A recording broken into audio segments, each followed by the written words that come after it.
ओम नमः शिवाय। आज हम इस वीडियो में सोमवार व्रत कथा का श्रवण करेंगे। वीडियो की शुरुआत करने से पहले अगर चैनल को आपने सब्सक्राइब नहीं किया है तो चैनल को सब्सक्राइब करना ना भूलें। किसी नगर में एक धनी व्यापारी रहता था। दूर दूर तक उसका व्यापार फैला हुआ था। नगर के सभी लोग उस व्यापारी का सम्मान करते थे। इतना सब कुछ संपन्न होने के बाद भी वह व्यापारी बहुत दुखी था, क्योंकि उसका कोई पुत्र नहीं था, जिस कारण अपने मृत्यु के पश्चात व्यापार के उत्तराधिकारी की चिंता उसे हमेशा सताती रहती। पुत्र प्राप्ति की इच्छा से व्यापारी प्रत्येक सोमवार भगवान शिव की पूजा व्रत किया करता था और शाम के समय शिव मंदिर में जाकर शिव जी के सामने घी का दीपक जलाया करता था। उसकी भक्ति को देखकर माता पार्वती प्रसन्न हो गई और भगवान शिव से उस व्यापारी की मनोकामना पूर्ण करने का निवेदन करने लगी। भगवान शिव बोले, इस संसार में सबको उसके कर्म के अनुसार फल की प्राप्ति होती है।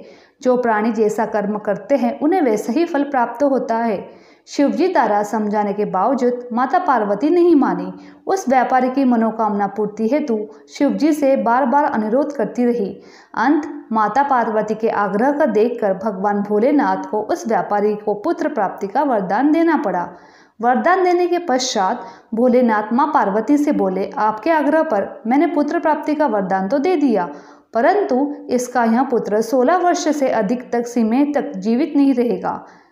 उसी रात भगवान शिव ने उस व्यापारी के स्वप्न में आए और उसे पुत्र की प्राप्ति का वरदान दिया और उसके पुत्र के 16 वर्ष तक जीवित रहने का भी बात बता दी।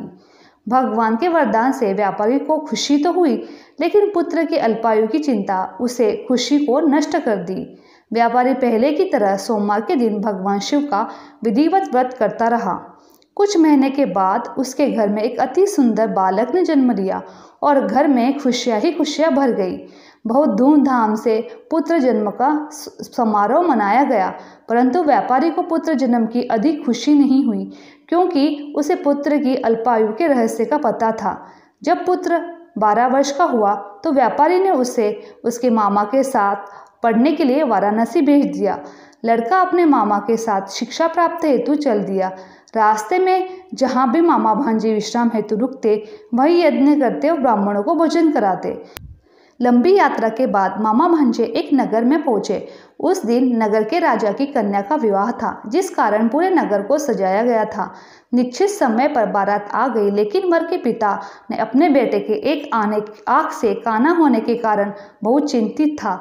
उसे भय था कि इस बात का पता चलने पर कहीं राजा विवाह से इनकार न कर दे, इससे उसकी बदनामी भी होगी। जब वर के पिता ने व्यापारी को पुत्र को देखा तो उसके मस्तिष्क में एक विचार आया। उसने सोचा, क्यों ना इस लड़के को दूल्हा बनाकर राजकुमारी से विवाह करा दूं। विवाह के बाद इसको धन देकर विदा कर दूंगा और राजकुमारी को अपने नगर ले जाऊंगा। वर के पिता ने लड़के के मामा को इस संबंध में बात की। मामा ने धन मिलने के लालच में वर के पिता की बात स्वीकार ली।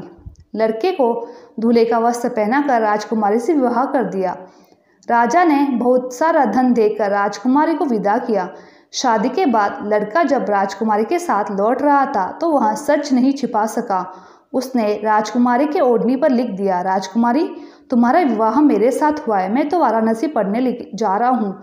अब तुम्हें जिस नवयुवक पत्नी बनना है वह एक हाथ से काना है।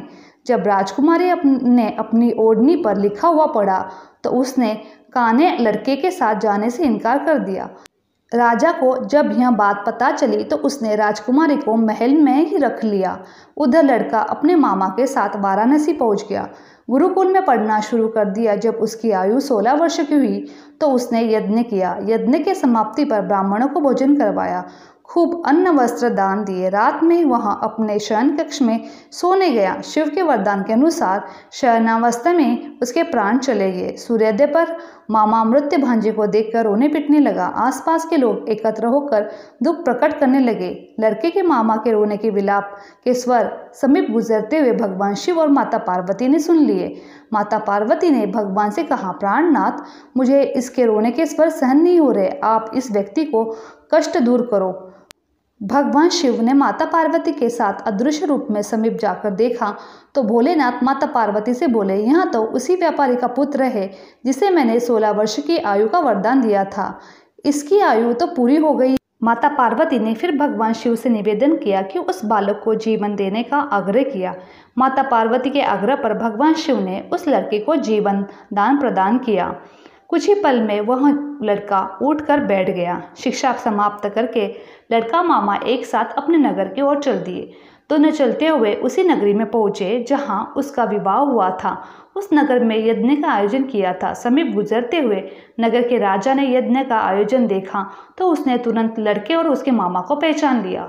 यज्ञ समाप्त होने पर राजा ने मामा और लड़के को अपने महल में ले गया। कुछ दिन उन्हें महल में रखकर बहुत सा धन वस्त्र आदि देकर राजकुमारी के साथ विदा कर दिया। इधर भूखे प्यासे रहकर व्यापारी और उसकी पत्नी बेटे की प्रतीक्षा कर रहे थे। उन्होंने प्रतिज्ञा कर रखी थी यदि उन्हें अपने बेटे की मृत्यु का समाचार मिला तो दोनों अपने प्राण त्याग देंगे। परंतु जैसे ही उसने बेटे के जीवित वापस लौटने का समाचार सुना तो वह बहुत प्रसन्न हुआ। वह अपने पत्नी और मित्रों के साथ नगर के द्वार पर पहुंच गया।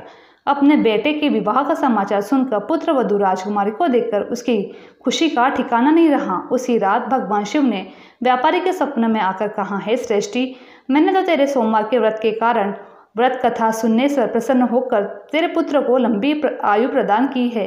पुत्र की लंबी आयु जानकर व्यापारी बहुत प्रसन्न हुआ। शिव भक्त होने तथा सोमवार का व्रत करने से व्यापारी की सभी मनोकामनाएं पूर्ण हुई। इसी प्रकार जो भक्त सोमवार का विधिवत व्रत करते हैं, व्रत कथा सुनते हैं, उनकी सभी इच्छाएं पूरी होती है। बोलो ओम नमः शिवाय। भगवान शिव की जय।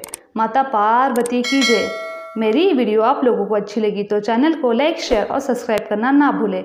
आप सभी का धन्यवाद।